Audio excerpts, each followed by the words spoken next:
Avertissement. Le contenu de ce vidéo exprime l'opinion d'un homme sauvage, à l'état pur, délié de toute convention sociale ou politique. Ce n'est pas l'opinion d'un citoyen. Toute similitude avec l'idéologie de quelque parti politique ou mouvement révolutionnaire que ce soit ne serait que pure coïncidence, même si l'auteur de ce vidéo éprouve une grande sympathie pour le but de certaines de ces organisations. Il n'approuve pas nécessairement les moyens choisis pour y arriver.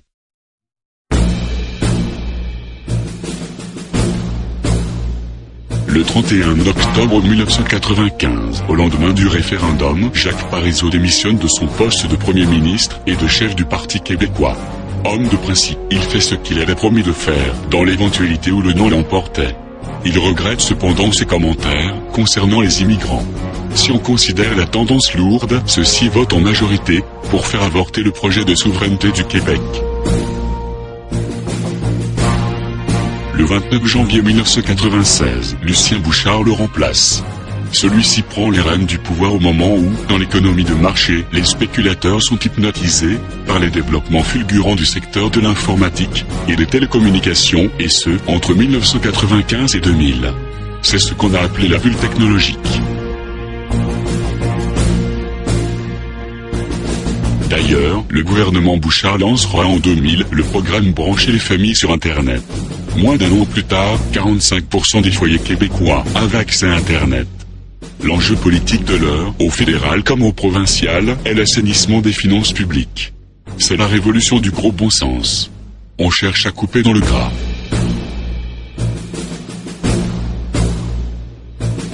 Au fédéral, le gouvernement chrétien donne l'exemple.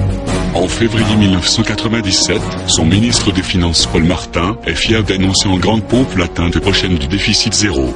C'est dans la même visée que Lucien Bouchard veut gérer son gouvernement, ce qui résulte dans la mise de côté de la promotion de la souveraineté du Québec. Pour essayer de calmer l'ardeur des souverainistes purs et durs, dont Jacques Parizeau, Bouchard affirme qu'en l'absence de conditions gagnantes, on doit temporairement mettre de côté le projet de la souveraineté du Québec.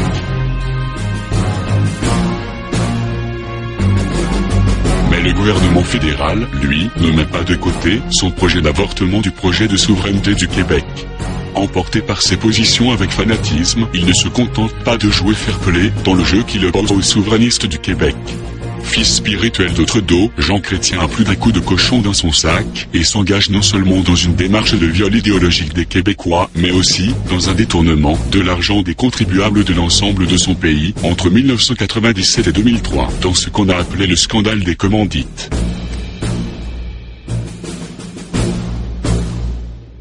Sur le plan législatif, son ministre des Affaires intergouvernementales, Stéphane Dion, présente la loi sur la clarté référendaire qui sera adoptée le 15 mars 2000. Elle spécifie que la détermination de la clarté d'une question référendaire se fait en début de campagne référendaire, mais que la clarté du résultat, majorité emportée par un éventuel oui, reste déterminée par le gouvernement fédéral après le référendum. Le 11 janvier 2001, après 5 ans comme Premier ministre du Québec, s'étant acquitté assez bien de sa mission d'assainissement des finances publiques, Lucien Bouchard juge qu'il est temps pour lui de tirer sa révérence. Je remercie la Providence de mon excellente santé, mais j'ai célébré mon 62e anniversaire alors même que je me livre à cette réflexion sur mon avenir. Les années nous sont comptées et j'ai une jeune famille d'autant plus précieuse qu'elle m'est venue sur le tard. Audrey m'a donné plus que je ne pourrai jamais lui rendre. Je veux aussi vivre pleinement cette aventure merveilleuse de l'éducation de garçons de 11 ans et de 9 ans.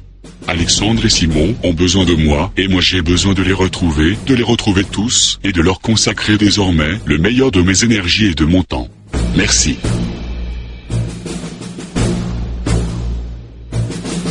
Aux États-Unis, c'est la fin de l'ère Clinton, jugée relativement bonne au plan économique, mais défaillante au plan de l'éthique, du moins dans l'affaire Lewinsky.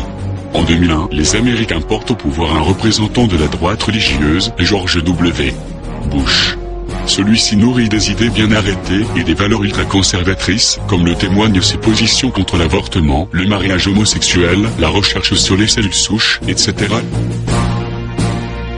Les États-Unis ne vont bientôt plus être capables de pondérer leurs idées et tomberont dans une idéologie de guerre et mettront en branle une véritable croisade contre les pays qui ont soutenu les activités terroristes, comme celle du 11 septembre 2001.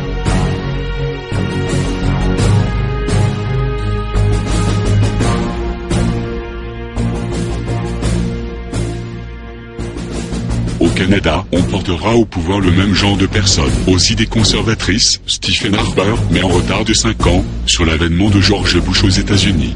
Le vent politique de droite en provenance du Texas va grandement aider à la restructuration du Parti conservateur, dont les racines sont dans l'Ouest, pour ne pas dire en Alberta. Stephen Harper prendra le pouvoir en 2006.